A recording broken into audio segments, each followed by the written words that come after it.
بسم الله الرحمن الرحيم. الحمد لله رب العالمين والعاقبة للمتقين، والصلاة والسلام على أشرف الأنبياء والمرسلين سيدنا محمد وعلى آله وصحبه أجمعين. بینندگان عزیز و محترم، خدمت یکایک شما عرض سلام و ادب و احترام دارم. السلام علیکم و رحمت الله و برکاته.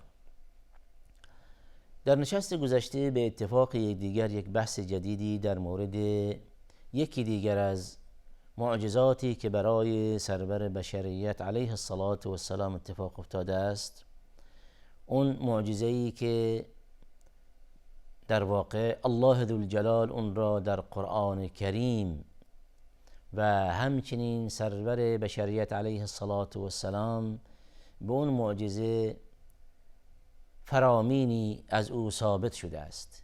معجزه شق القمر می باشد.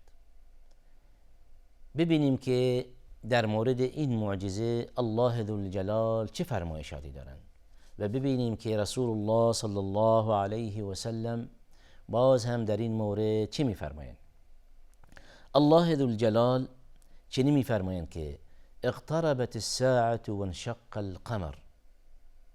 حال الله ذوالجلال در این آیه کریمه در مورد یکی دیگر از معجزاتی که برای او اتفاق افتاده است اشاره می‌فرمایند و همچنین پیغامی ارسال می‌فرمایند به امت خودش. اقتربت الساعه یعنی اینکه روز قیامت نزدیک شده است. وانشق القمر، الله ذوالجلال در این آیه ثابت می‌فرمایند که ماه به دو نیمه تقسیم شده است. امروزه هر کدام از ما به عنوان یک مسلمان با توجه به این آیه کریمه قرآن کریم و با توجه به روایت‌های صحیحی که از جانب رسول الله علیه الصلاة و السلام ثابت شده، ایمان جازمی داریم بر اینکه این معجزه برای سرور بشریت علیه الصلاة و السلام اتفاق افتاده است. حال مشرکین قریش، چه اون معاندین و مخالفین رسول الله علیه الصلاة و السلام که در عهد نبوت زندگی می‌کردند و چه ما بعد از اونها و چه تا عصر حاضر خودمان، که بعضی از منکرین باز هم هنوز این را انکار میکنند، چرا که اونها به قرآن و سنت نبوی ایمان ندارند. اما باز هم در واقع به این اشاره خواهیم داشت برای اینکه امروزه تحقیقات علمی این را نشان داده و این قضیه شق القمر را ثابت میکنند که در ادامه بحث به اون اشاراتی خواهیم داشت. اقتربت الساعة وانشق القمر، بلا تفصیل الله ذوالجلال میفرمایند که این قضیه معجزه انشقاق قمر حاصل شده است. قضیه از این قرار است که مشرکین قریش این درخواست از پیامبر علیه الصلاة و السلام داشتند و اینجاست که الله ذوالجلال این حادثه و این معجزه برای سرور خودش ثابت میکند. و در روایت هایی داریم که پیامبر علیه الصلاة و السلام پس از اینکه این آیه نازل می شود، اینجاست که میفرمایند که ماه را مشاهده کنید و در واقع معاندین خودش و یا موافقین خودش به این دعوت میکند که این قضیه و این حادثه و این ماجرا را متابعت کنید، مشاهده کنید که اون را خواهید دید. بعد از نزول این آیه و بعد از در واقع قیل و قالی در این مورد بحث، بعضی از مشرکین قریش در واقع نپذیرفتند. اما اینجاست که بعد از تحقیق بله به اثبات رسید برای اونها که بله یک سری از افرادی که در بادیه زندگی میکردند از خود مشرکین قریش گواهی دادند که بله ما این را مشاهده کردیم و ماه را در واقع مشاهده کردیم که به دو نیمه شد، به دو قسمت تقسیم شد، شکافی بین این ماه ایجاد شد. و اینجاست که بعضی از مشرکین در اثر این قضیه اون را پذیرفتند و ایمان آوردند، اما بعضی دیگر به همان دشمنی و لجاجت خودشان ادامه دادند. پس الله ذوالجلال میفرمایند اقتربت الساعة وانشق القمر، بعد میفرمایند و این یروا آیة یعرضوا و یقولوا سحر مستمر.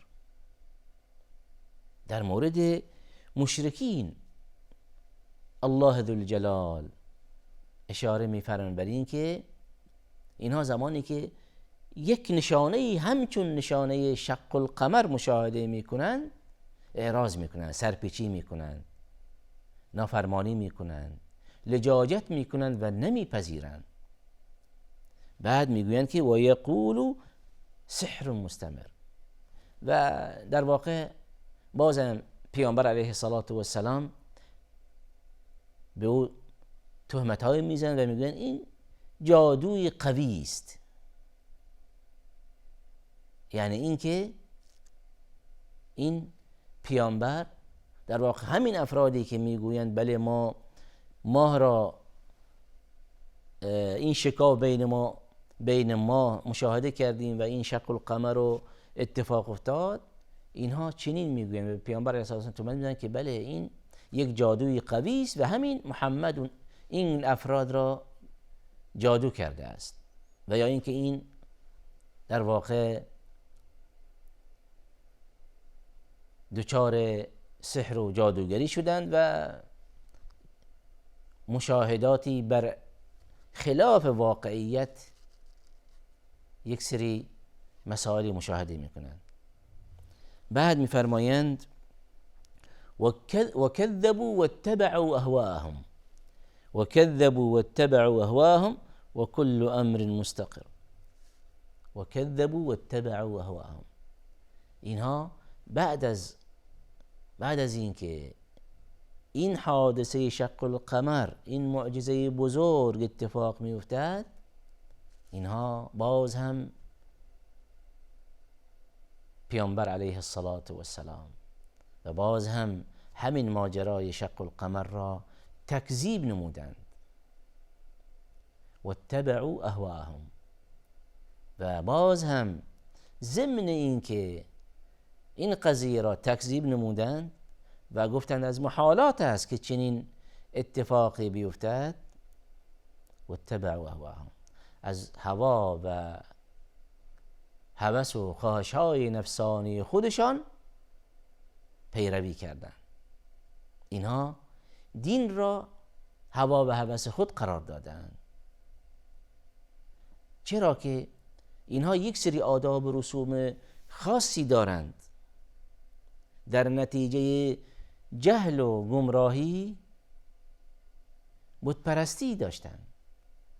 اینا حاضر بودند برای یک هسته خرمایی سجده کنند. اینا حاضر بودند برای یک بتی، برای یک جمادی سجده کنند و با او راز و نیاز کنند و خواسته های خودشان از این بت درخواست کنند، اما حاضر نبودند از پیامبری که علیه الصلاة و السلام مسلح بود به یک نیروی وحی، از پیامبری که توسط الله ذوالجلال راهنمایی و ارشاد می شود و اداره می شود، پیروی کنند. چه چیزی باعث می شود که پیامبر با این همه مسلح بودن به انواع و اقسام معجزات و مجهز بودن به نیروی وحی اون را نپذیرند، اما برای بت پرستی خودشان حجت و برهان و دلیل می آورند؟ این جهل است و این گمراهی است و این همان هوا و هوس است. یعنی این که از آداب و رسوم موروثه آبا و اجدادشان از همان روی هوا و هوس و در نتیجه جهل و گمراهی تبعیت میکنند. حاضر نیستند که حقایق را بپذیرند، چرا که در همون جامعه با همون انواع و اقسام شرکیات نشأت گرفتند، بزرگ شدند، تربیت شدند. حال حاضر نیستند این آداب و رسوم غلط ترک و رها کنند و حقیقت جایگزین اون کنند. از این بابت الله ذوالجلال میفرماید کذبوا واتبعوا اهواءهم. اینها از روی جهل و نادانی از هوا و هوس خودشان پیروی میکنند و همواره بر این شرکیات خودشان ادامه میدهند. پس اینجاست که با توجه به این آیه کریمه قرآن کریم حادثه شق القمر اتفاق می افتد و گروهی هم اون را مشاهده می نمایند و همین امر و همین قضیه که به عنوان یکی از نشانه های مهم و بزرگ نبوت پیامبر علیه السلام گروه زیادی از مشرکین هم به خود می آیند و ایمان می آورند. پس توجه بفرمایید که به همان گونه که معجزاتی برای پیامبران بزرگوار الهی موسی و عیسی و دیگر انبیا علیهم السلام اتفاق افتاده است، اینجاست که معجزاتی برای پیامبر علیه السلام از جمله همین معجزه شق القمر اتفاق می افتد و همین امر که به عنوان یک دلیل مهم بر نبوت پیامبر علیه السلام از جانب آفریدگار جهان برای پیغمبر خودش ثابت می شود. حادثه همین شق القمر در مکه اتفاق می افتد. اون زمانی که مشرکین قریش از پیامبر علیه السلام چنین درخواستی می کنند، لیکن همونطوری که عرض شد مشرکین قریش از روی لجاجت و دشمنی و در واقع کبر و غرور این قضیه که همان حادثه شق القمر باشد نمیپذیرند. همین مسئله مهم از همان عهد نبوی تا عصر حاضر خودمان مورد بحث و جدل است بین اهل علم. از یک طرف مسلمانان پیروان رسول الله علیه السلام بدون داشتن کمترین شک و تردید با ایمانشان به قرآن کریم و با ایمانشان به سنت نبوی علیه السلام، با ایمانشان به این دو مصدر استدلال مهم و وحی ایمان دارند که این ماجرای شق القمر به عنوان معجزه اتفاق افتاده است. حال مخالفین قرآن و سنت نبوی بخواهند این را بپذیرند و یا اینکه این را نپذیرند. پس در وهله اول ما به عنوان یک مسلمان به این قضیه مهم ایمان جازمی داریم و یکی از مستلزمات ایمان نزد هر مسلمان این است که به این مسائل، به معجزات پیامبر علیه السلام ایمان بیاورد بدون کمترین شک و تردید و در نتیجه ایمان آوردنش به این معجزاتی که برای رسول الله علیه السلام اتفاق افتاده است، در نتیجه ایمانش به این حوادث و ماجراها ایمان نزد خود مسلمان افزایش می‌یابد. از این رو الله ذوالجلال می‌فرمایند لیزدادوا ایمانا مع ایمانهم. چه چیزی باعث می‌شود که ایمان نزد یک مسلمان افزایش یابد؟ و در مقابل چه چیزی هم باعث می شود که ایمان نزد یک مسلمان کاسته شود؟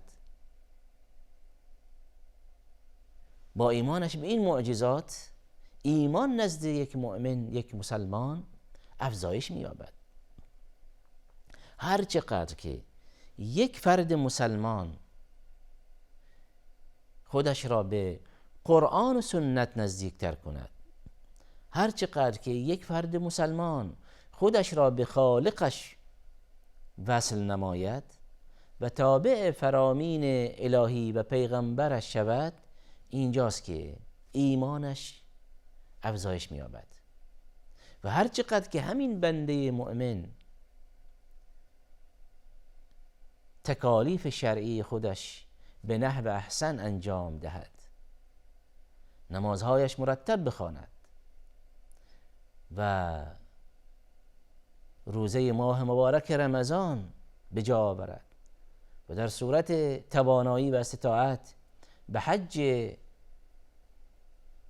خانه آفریدگار عالم برود و در صورت توانایی مالی زکات خودش پرداخت کند، و اینجاست که ارکان اسلام به طور کامل و کافی و وافی به جا آورد. اینجاست که در نتیجه به جا آوردن ارکان اسلام و ایمانش به اصول دین، اینجاست که یک مسلمان ایمانش روز به روز افزایش می‌یابد و خودش را به دایره خوشبختی و رستگاری نزدیکتر می‌کند. پس یکی دیگر از موارد مهمی که انسان را به رستگاری و خوشبختی میرساند و یکی از مسائل مهمی که ایمان نزد یک مسلمان را افزایش میدهد، این است که به اصول دین و به ارکان اسلام به طور عموم ایمان آورد و به همین معجزاتی که برای رسول الله علیه السلام اتفاق افتاده ایمان بیاورد، جزما ایمان بیاورد و اونها را تصدیق کند بدون کمترین شک و تردید، چرا که یک سری از این معجزات در قرآن کریم ثابت شده و معجزات دیگر در روایت‌های صحیح از جانب سرور بشریت علیه السلام هم ثابت شدند. اینجاست که با ایمان به این فضایل ایمان نزد هر مؤمنی افزایش می‌یابد و با کفر و با عناد و با لجاجت و با ترک و رهای این فضایل و با نزدیک شدن به رذایل، ایمان نزد هر مؤمن روز به روز کاسته می شود. الله ذوالجلال دعا می کنم که لطف و عنایت فرماید به همگی ما، این که ما را به ایمان نزدیکتر کند و در نهایت سعادت دارین، خوشبختی دنیا و آخرت نصیب ما کند. و آخر دعوانا ان الحمد لله رب العالمین.